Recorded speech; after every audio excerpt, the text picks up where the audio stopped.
Hi, well, tonight we've been playing Valdora by Michael Schacht, and Gary's going to tell you something about the overall theme of the game and how it works. Off you go, Gary. Hello. Right. It's essentially a pick up and deliver type game.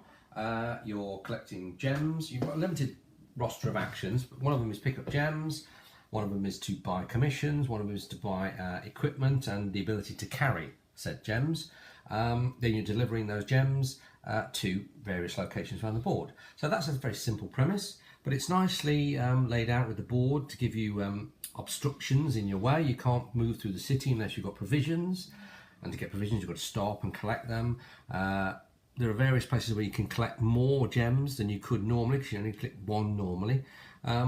So it's more subtle than people give it credit for, I think. I think we've played it with people who think that, this is very straightforward. They're experienced gamers and they're used to playing quite complex games, but they've actually been pausing, thinking through. But there are strategies to do with getting the craftsmen, then the workmen, workshops, which now if you then go on to do further commissions to get bonus tiles, which are worth 10 points each. So there's a number of ways to get victory points. Lovely looking game, and it plays in just over an hour with 3. Probably not much more with 4, and you can play it with 2 to 5 with the expansion. Good game. Steve? Yeah, I'd back that up. I think Gary's pinpointed that the movement is cleverly done, really. Well, you play a lot of games with movement in, and movement is always one of those tricky things to get right, because if you randomise it too much, you throw it open for people to have lots of opportunities to do things because of the randomisation of it. And what you've got in this game is basically you basically move once only. So you fly along a road as far as you can, and you do anything on that road, which can bring you to a city, but then you have to stop in the city and do what you want to do in the city. So again, if you can be efficient with that, you can do more things by having more silver to buy more cards and get yourself ready to rock and roll going around the board. But because you've not got lots and lots of options with movement, in terms of gameplay, it's nice and straightforward. You've only a limited choice of what you're going to be able to do the next turn, unless you've stocked up on the provisions, which means going to a city basically and not doing anything, in which case you can then move through another city for free and lose your provisions by so doing. So I think it's really tidily done, and that means that the game moves on quickly. You can plan your move in advance.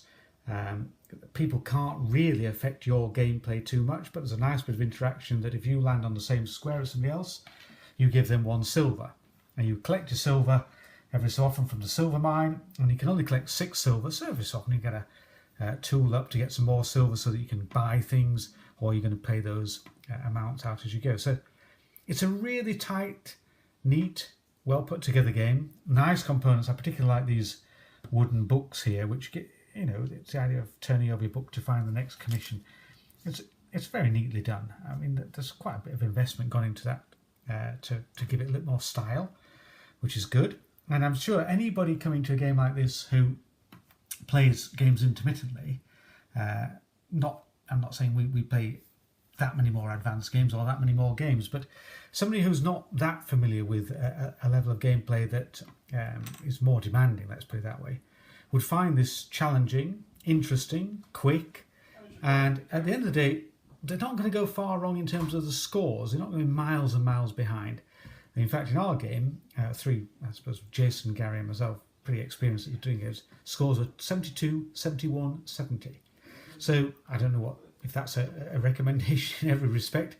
Nobody's getting thrashed, were they? Nobody's getting thrashed, but in a sense, that is for experienced gamers like ourselves, that is a dilemma in a way. There aren't really very many clever moves you can make. You can't really make a standout move. A lot of them are going to be, I've got to do that, I'll have to do that next, and I'll do that. The 2 ships, getting there, getting up 2 gems, that's one of the smarter things you can do.